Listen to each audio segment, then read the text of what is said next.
बिंदु संयुक्तं नित्यं ध्यायन्ति योगिनः कामदं मोक्षदं चैव ओंकाराय नमो नमः। अविरल शब्द गणोद्य प्रक्षालित सकल भूतल कनंकः मुनिभिरुपासित तीर्था सरस्वती हरतु नो दुरितम्। अज्ञानतिमिरान्धानां ज्ञानाञ्जन शलाकया चक्षुरुन्मीलितं येन तस्मै श्री गुरुवे नमः। श्री परम गुरुभ्यो नमः। परम्पराचार्य गुरुभ्यो नमः। सकल कलुष विध्वंसकं श्रेयसं परिवर्धकं धर्म संबंधकं भव्य जीव मनः प्रतिबोधकारकमिदं शास्त्रं श्री मरणकंडक नामधेयम्।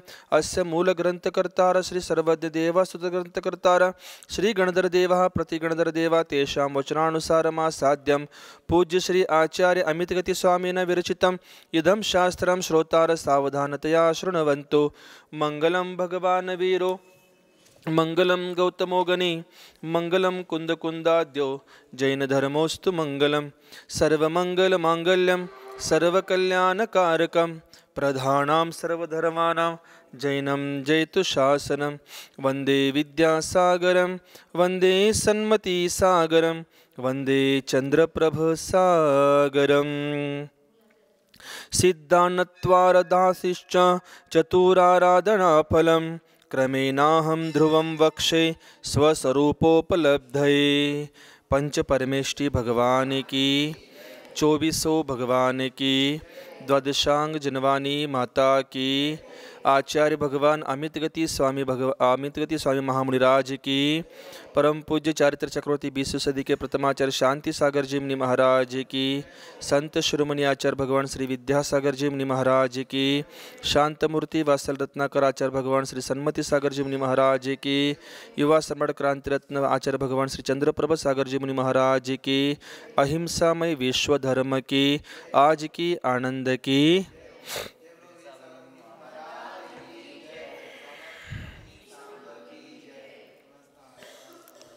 सद्धर्म बंधुओं, आचार्य भगवान अमितगति स्वामी विरचित मरणकंटिका अशा ह्या महान ग्रंथाचा अध्ययन सकाळच्या सत्रामध्ये चाललेला आहे। आणि कालच्या दिवशी आचार्य भगवंतांनी आम्हाला सम्यक्त्व के आराधक कौन कौन होते हैं ह्या विषयावर चाललो होतो चर्चा। पान नंबर 25 वर गाथा नंबर 52 ह्याची चर्चा कालच्या दिवशी सकाळी झाली होती। आचार्य भगवंतांनी काल सांगत होते आपल्याला समस्त आगमार्थ की रुची वाले, समस्त आगमाच्या अर्थावर रुची ठेवणारे, भक्ति से स्पर्श करने वाले, उस अर्थ का प्रतिपादन करने वाले जीव सम्यक्त्व के आराधक माने गए हैं आणि ते जीव सम्यक्त्वाचे आराधक मानले गेले आहेत। पुढे सांगतात सम्यक्त्व आराधना रूप परिणामों के भेद एवं उनका फल। सम्यक्त्व आराधना रूप त्याचे परिणामाचे भेद आणि त्याचं फळ काय आहे ते आजच्या दिवशी आपल्याला इथं सांगणार आहेत। उत्कृष्टा मध्यमाहीना सम्यक्त्वाराधना त्रिधा उत्कृष्टलेशयात्रया सिद्धत्युत्कृष्टया तदा भवन्तन्ने भवा सप्तः मध्यया मध्यलेशया संख्यता व्याप्य संख्याता हीनया हीनलेशया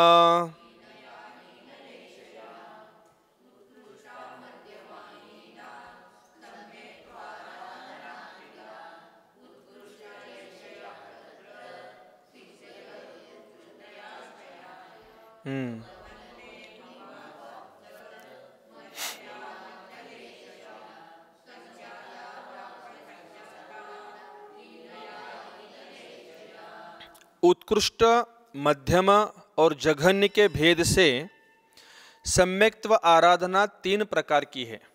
उत्कृष्ट, मध्यम आणि जघन्य ह्या भेदानं बघितलं तर सम्यक्त्व आराधनाचे किती भेद प्रकार केलेत? तीन प्रकार केले. उत्कृष्ट शुक्ललेशा सहित उत्कृष्ट सम्यक्त्व आराधना में मोक्ष प्राप्त करता है. परत का सांगते तिथं, उत्कृष्ट शुक्ललेशा सहित उत्कृष्ट सम्यक्त्व आराधना में मोक्ष प्राप्त करता है. मध्यम शुक्ललेशा के साथ मध्यम सम्यक्त्व आराधना में मध्यम सम्यक्त्व आराधना से मात्र 7 भव शेष रहते हैं. किती भव शेष राहतात मला सांगितलं? 7 भव. और जघन्य लेशा के साथ जघन्य सम्यक्त्व आराधना से संख्यात अथवा असंख्यात भव अवशेष रहते हैं.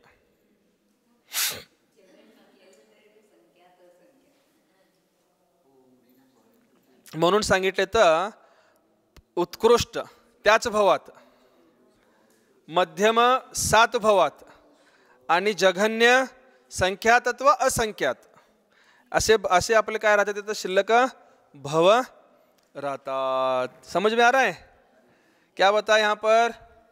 अगर उत्कृष्ट शुक्ल लेशा के साथ अगर हम उत्कृष्ट सम्यक्त्व आराधना कर रहे हैं तो हमारा यहाँ पर क्या बता रहे हैं? उसी भव से मोक्ष की प्राप्ति हो सकती है, उसी भव से मोक्ष की प्राप्ति हो जाती है. मध्यम शुक्ल लेशा के साथ अगर मध्यम सम्यक्त्व आराधना कर रहे हैं तो मात्र 7 भव शेष रहते हैं. और आगे बता रहे हैं जघन्य लेशा के साथ जघन्य सम्यक्त्व आराधना से संख्यात और असंख्यात भव शेष रहते हैं. यान ಮಾಡೋದು ಕಡಿಮೆ ಕಡಿಮೆ ಮಧ್ಯಮಕರ ಬರೋದು. उत्कृष्ट ನಮಗೆ ಈಗ ಆಗಂಗಿಲ್ಲ. खरं शुक्ललेशा मध्यम शुक्ललेशा पाहिजे की मध्यम तुम्ही सम्यक्त्व आराधना करू शकेल, परंतु शुक्ललेशा तर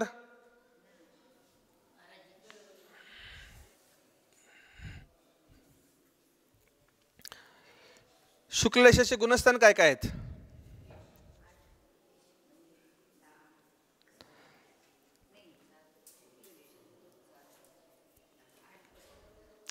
8 पासून पुढे आहेत.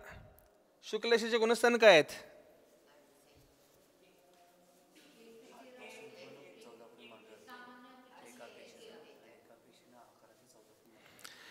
सामान्य अपेक्षेनं 8 पासून पुढे मानलेलं आहे.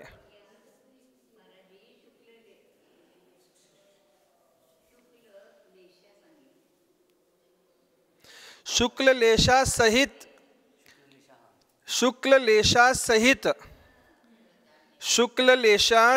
सहित ते पण मध्यम शुक्ललेशा सहित मध्यम सम्यक्त्व आराधना जर केलं तर 7 भवशेष आहेत.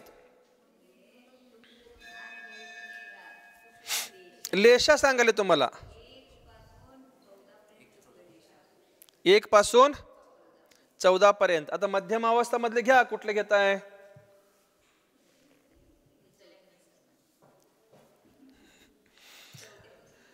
अशुभ तर कुठले नाही तिथं, आता समजून घ्या. आपला अशुभ तर कुठले असणार नाहीत. अशुभ किती आहेत? 3 प्रकारचे आहेत. कुठले कुठले? कृष्ण, नील, कापोत ही जी 3 अशुभ लेशा आहेत ही तर असणार नाही तिथं. नंतरचे 3 शुभ लेशा कुठले कुठले आहेत?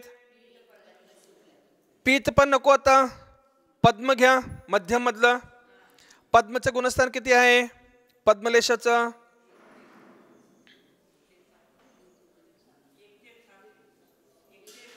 1 ते 7. 1 ते 7 गुणस्थान आहे पद्मलेशाचं. पसतोय आम्ही तर मध्यम तर आपण प्रयत्न केला पाहिजे. 7 भावात जाऊया.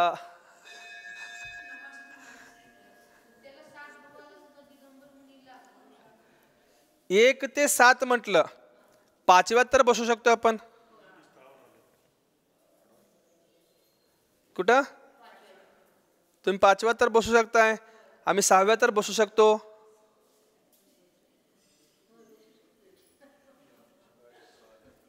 दोन मिनिट बंद कर. अरे इथं आपण समजावून घ्यायचं आहे. मग आम्ही मध्यम उत्कृष्टमध्ये बसत नाही, मध्यम तर बसतो. जगाने काय बसायचं?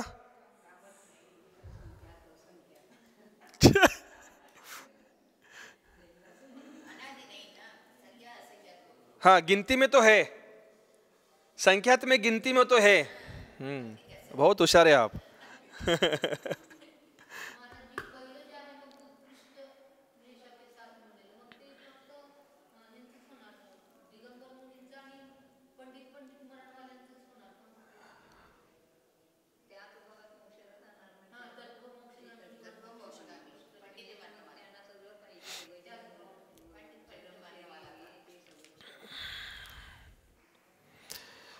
उपयुक्त तीनों आराधनाओं के स्वामी. आता ते स्वामी कोण कोण सांगतात तिथं आपल्याला. आता 3 आराधना सांगितले. कुठले कुठले? उत्कृष्ट सम्यक्त्व आराधना, मध्यम सम्यक्त्व आराधना आणि जघन्य सम्यक्त्व आराधना. त्याला 3 लेशा पण सांगितले. उत्कृष्ट लेशा सहित उत्कृष्ट सम्यक्त्व आराधना करने वाले जीव उसी भाव से मोक्ष जाते हैं, त्याच भावानं मोक्षाला जातात. मध्यम शुक्ल लेशा सहित, मध्यम उत्कृष्ट लेशा सहित काय सांगितलं परत? 7 भाव शिल्लक राहतात त्यांचे. आणि जघन्य शुक्ल लेशा सहित जे जघन्य सम्यक्त्व आराधना प्राप्त करतात त्यांना संख्यात आणि असंख्यात.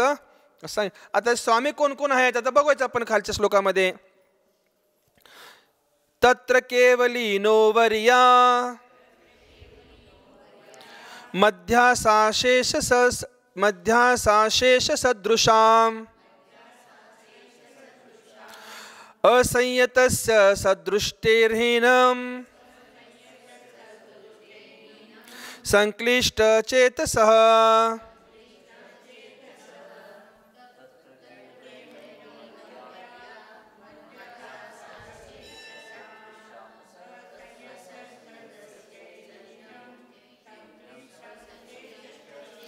उत्कृष्ट आराधना केवलियों के होती है.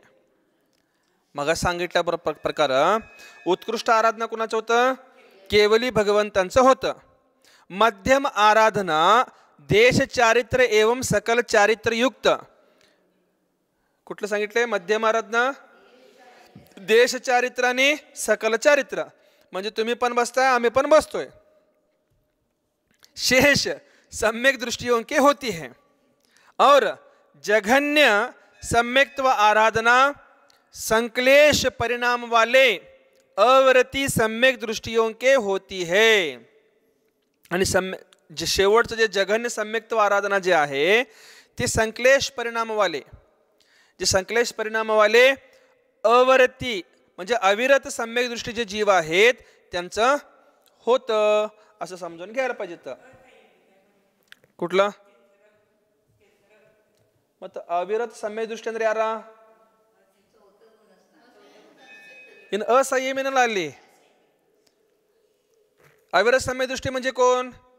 असंयमीच आहे तिथं. प्रश्न करते यहाँ पर सम्यक्त्व आराधना की उत्कृष्टता कैसी होती है. प्रश्न काय केलं? सम्यक्त्व आराधनाची उत्कृष्टता कशी होतं असं प्रश्न केला. उत्तर सांगतात सम्यक्त्व के 2 भेद हैं.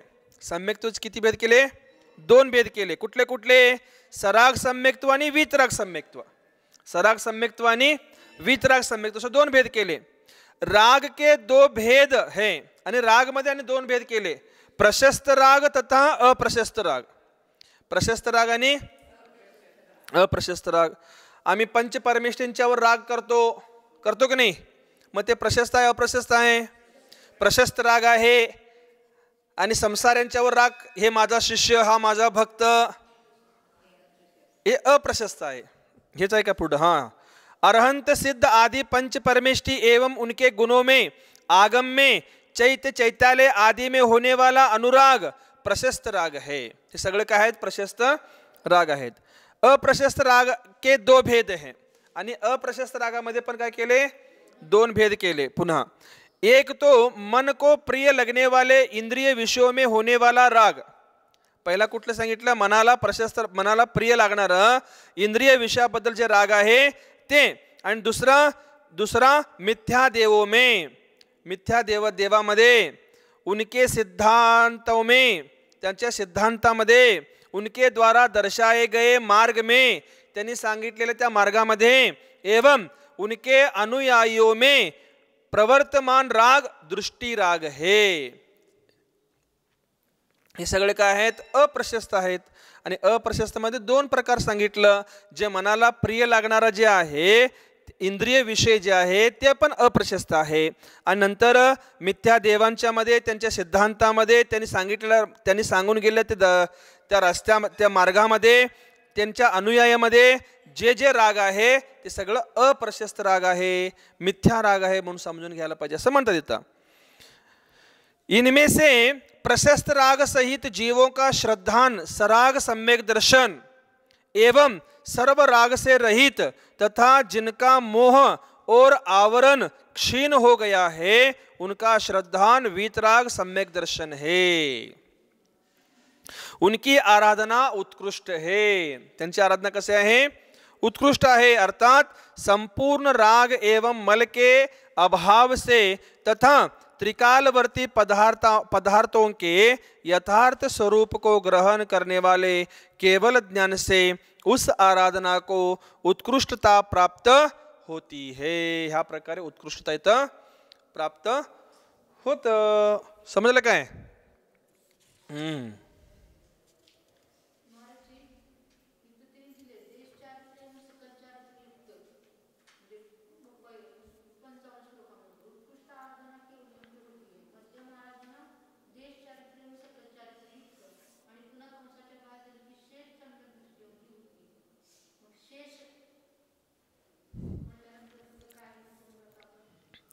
मध्यम आराधनेमध्ये शेष सम्यक दृष्टिकोन कोण आहेत? कंसात ब्रॅकेटमध्ये त्यांनी स्पष्टीकरण केले ह्यांनी म्हणून, देश चारित्रवाले आणि सकल चारित्रवाले म्हणून त्यांनी स्पष्टीकरण केले. ब्रॅकेटमध्ये म्हणजे काय? शेष सम्यक दृष्टियों की होती है. म्हणजे त्याचं काय सांगितलं? ब्रॅकेटमध्ये सांगितलं त्यांनी देश चारित्रवाले आणि सकल चारित्रवाले हे शेष मध्ये ह्यांना घ्यायचं म्हणून सांगितले. वेगळं आणि कोण नाही तिथं. ब्रॅकेटचा अर्थ काय आहे?